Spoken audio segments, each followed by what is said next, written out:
በስመ አብ ወወልድ ወመንፈስ ቅዱስ አሐዱ አምላክ አሜን።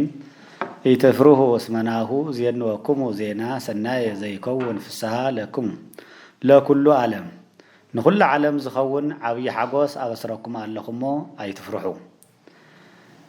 ካዋና ቤት ጽሕፈት ኦርቶዶክስ ተዋህዶ ቤተክርስቲያን ቅዱስ ሲኖዶስ ቤተክርስቲያን ትግራይ ዝተዋሃበ ናይ እንኳዕ ኣብፅሐኩም መልእኽቲ በዓል ልደት ጎይታናን መድሓኒናን ኢየሱስ ክርስቶስ 2018 ዓመተ ምህረት ዝኸበርኩምን ዝኸበርክንን ኣብ ውሽጢ ዓድን ወፃኢ ዓድን እትርከቡ ኩልኹም ሰዓብቲ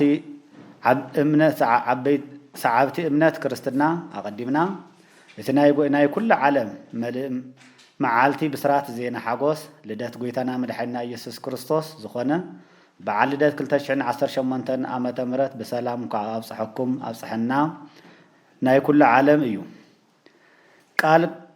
ከምቲ ቃል ኣምላኽና ምሕረት ዝመሃረና ልደት ጎይታና መድሓኒና ኢየሱስ ክርስቶስ ካብ ዘለኣለማዊ እስራት ሓራ ዘውፅእ ሓጎስን ተስፋን ናይ ኩሉ ዓለም እዩ።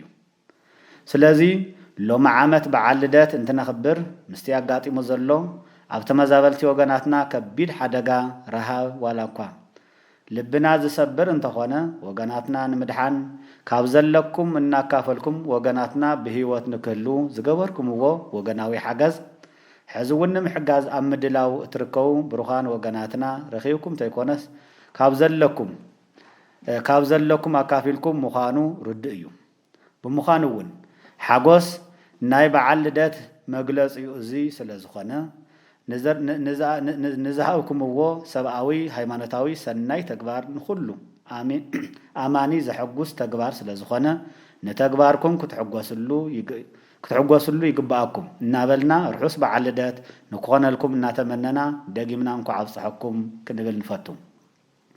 ሕዚ እውን እቲ ሽግር ፀበባን ኣብ ልዕሊ ህፃናትን ኣረጋውያንን ከቢድ ሓደጋ ኮይኑ ስለ ዘሎ ብሽም ባህላዊን ሃይማኖታዊን ስርዓት ዝግበሩ ድግሳት ጠጠው ኣቢልኩም ብረሃብ ዝሃልቕ ዘሎ ህዝቢ ኣብ ምድሓን ሓቢርና ክንሰርሕ ንፅውዕ።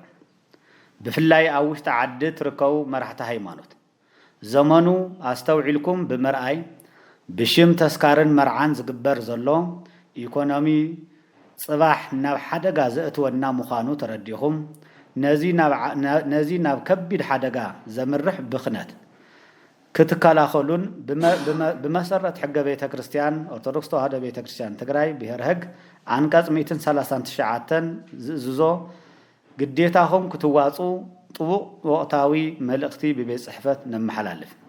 ዝኸበርኩምን ዝኸበርክን ኣብ ኩሉ መዕቆቢ ማእኸላት ወዲቕኩም ኣብ ከቢድ ናይ ህይወት ሓሳረ መከራ ዘለኹም ተመዛበልቲ ወገናትና እቲ ሕዚ በፂሕኩም ዘሎ ዓፀዎ በቲ ናይ ዓለም ጎይታ ቅዱስ ፍቓድ ጽባሕ ሓሊፉ ክትሪኡ ጸሎትናን ትምኒትናን እናገለጽና ቤተ ክርስቲያን ትግራይ ኣብ ጎንኹም ኮይና ብኩሉ መዳይ ከም ትሕግዝ ኣብ ድሮ በዓል ልደት ኮይና ቃል ንኣቱ።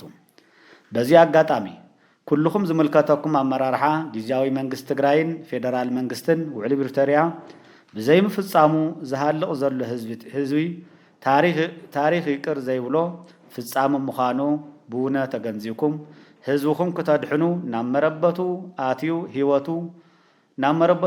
ህይወቱ ናይ ህይወቱን ህይወት ስድሩኡን ንክድሕን ብቁልጡፍ ሓላፊነትኩም ክትዋፁ ንፅውዕ። ርሑስ ልደት በዓል ሰላም እግዚአብሔር ምስ ኩላትና ይኹን። ቤት ጽሕፈት ቅዱስ ሲኖዶስ ኦርቶዶክስ ተዋህዶ ቤተክርስቲያን ትግራይ ታሕሳስ 2018 ኣክሱም ትግራይ። ጽላቴ